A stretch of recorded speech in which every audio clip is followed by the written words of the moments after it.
Bonjour à tous, on se retrouve pour un nouveau débrief depuis Las Vegas, le débrief numéro 3.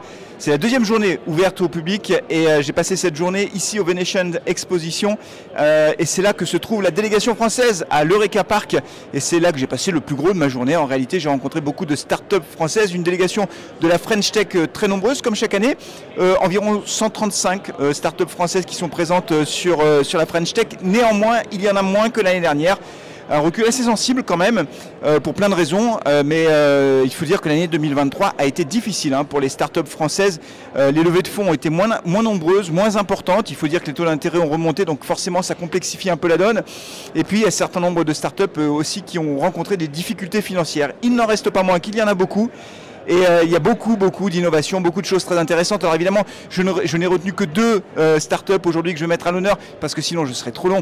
Mais la première, c'est Squill qui propose des skis électriques. Oui, vous avez bien entendu. Alors vous allez me dire, des skis électriques, on n'a pas besoin d'électricité quand on descend les pistes de ski, sauf que là, il s'agit de skis, mais qui ne vont pas sur les pistes de ski, quand elles peuvent peut-être y aller. Ce sont en fait des patins roulettes, on va dire comme ça ressemble plutôt à des rollers, qui sont électriques, qui peuvent aller jusqu'à 80 km/h. Alors ils sont bridés pour des raisons de sécurité à 25 km/h, mais on peut aller partout avec ces skis électriques, et ils sont homologués pour pouvoir aller dans l'espace public, bien évidemment.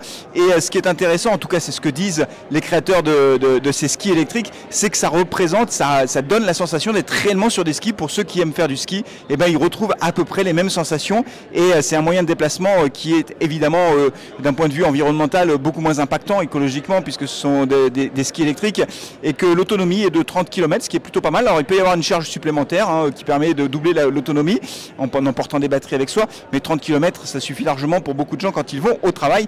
Donc les skis sont disponibles en précommande pour les distributeurs, et donc c'est une start-up normande. La deuxième start-up que je vais mettre en avant, c'est une start-up clermontoise en Auvergne-Rhône-Alpes qui s'appelle Reflex Accident. Elle est à Clermont-Ferrand et elle propose donc un nouveau concept, en tout cas quelque chose qui s'appelle Easy Constat. Alors de quoi s'agit-il? Vous l'avez compris dans le terme, c'est lorsqu'il y a un accident, jusqu'à présent quand il y a un accident, vous sortez votre constat et vous faites un constat à l'amiable avec la personne avec qui vous avez eu un accrochage, et chacune des deux parties va signer ce constat. Et là tout est dématérialisé.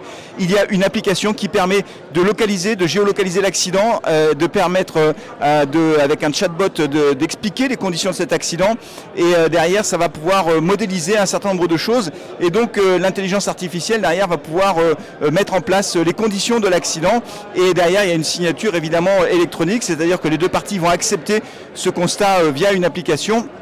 Et derrière, ça partira à l'assureur. Alors ce qui est intéressant, il y a plusieurs choses qui sont intéressantes. D'abord, c'est que ça dématérialise, et c'est vrai que ça va beaucoup plus vite, puisque là, il faudra à peu près une dizaine de minutes pour compléter ce constat pour un accident pas grave évidemment, mais une dizaine de minutes c'est relativement rapide. C'est beaucoup plus sécurisé parce que du coup il y a la géolocalisation, il peut y avoir la possibilité de prendre des photos de l'accident, ce qui laisse des traces, donc ça évite les contestations a posteriori. Et derrière, ce que va faire l'intelligence artificielle, c'est qu'elle va estimer en temps réel, une fois que le constat sera rempli et validé par les deux parties, les responsabilités de chacun. Et donc c'est une start-up clermontoise qui propose ce constat dématérialisé. Ça s'appelle Easy Constat et l'entreprise c'est Reflex Accident. Voilà, c'est tout pour ce débrief.